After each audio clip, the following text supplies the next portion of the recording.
Everybody has an excuse for everything. I feel like if you want to be the best at what you do, you need to learn how to overcome adversity.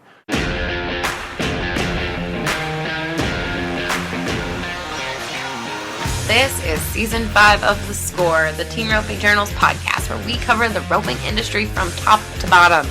This is where the team roping world talks. We talk through tough subjects, we talk big wins, and we talk real issues affecting the community. I'm your host and editor of the Team Roping Journal, Chelsea Schaefer.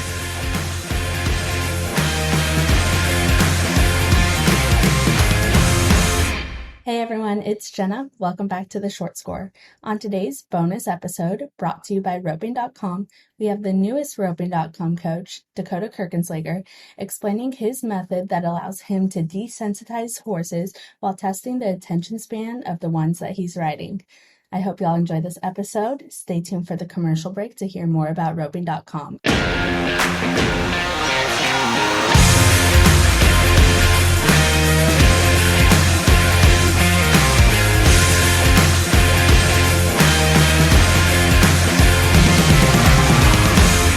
So, you might notice we have a lot of horses tied up on the right fence. I do it for two reasons. Number one, I don't like hitching rails where they sit there and dig holes and you got to clean it up. I have one hitch rail in my place. I don't like it. I like to tie them to the fence, so when you work the arena, you drag the holes in.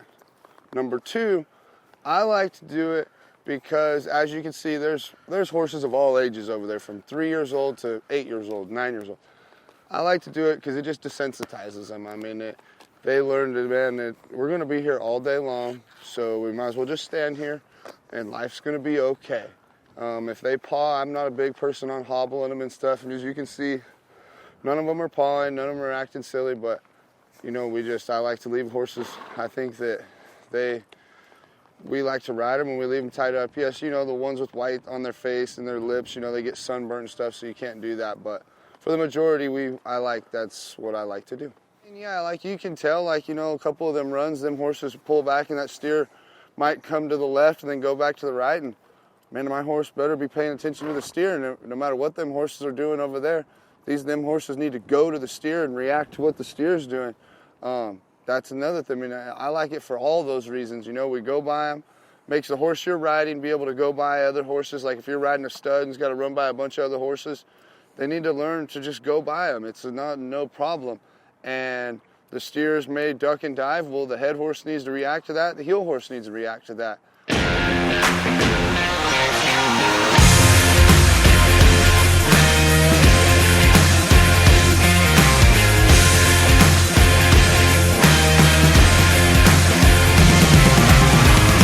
Roping.com continues to bring the best competitors and teachers in the world together by adding 17-time world champion Brad Lund and 3-time NFR qualifier Dakota Kirkenslager to the site.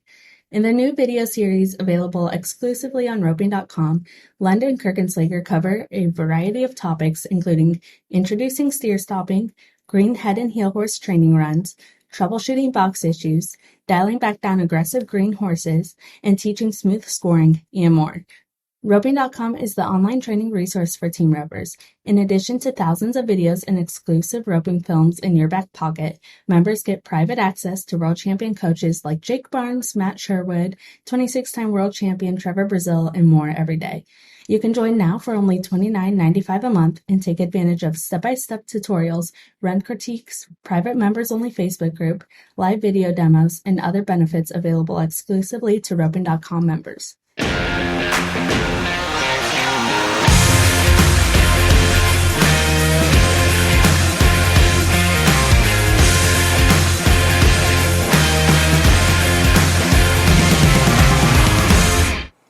I think it's a good thing. Some people, yes, they come over here and rope, and I do know, at the end of the day, when there's just one horse down here at the very end and the steer's on the fence and comes off, they're like, oh, I can't get in a good position. Well, everybody has an excuse for everything. I feel like if you want to be the best at what you do, you need to learn how to overcome adversity.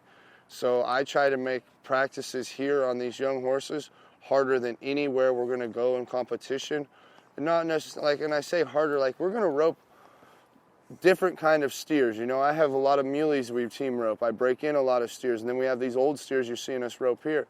And they're hard. I mean, these horses got to pay attention, you know, they're gonna do odd things differently, so your horse needs to really be able to react. Where, you know, when you go to a futurity, all the steers are pretty much, for the most part, the same. Every now and again, you're gonna have one that really goes to the right, down the right fence. You're gonna have one that comes left pretty hard. I want my horses to kind of be used to that, you know. I mean, like before a futurity, I usually make people sit on the right side when we're heading and heeling. I mean, no matter if you're on a head horse or a heel horse, and literally on purpose, dive those steers left so that them head horses and heel horses, they know to go wherever the cow goes, you know, for the most part, you know. And that's one thing we're good. We are very fortunate. We break in a lot of steers, so we circle them on them horses, and them horses learn, oh, hey, when we get out here, we got to go with the steer, kind of a thing.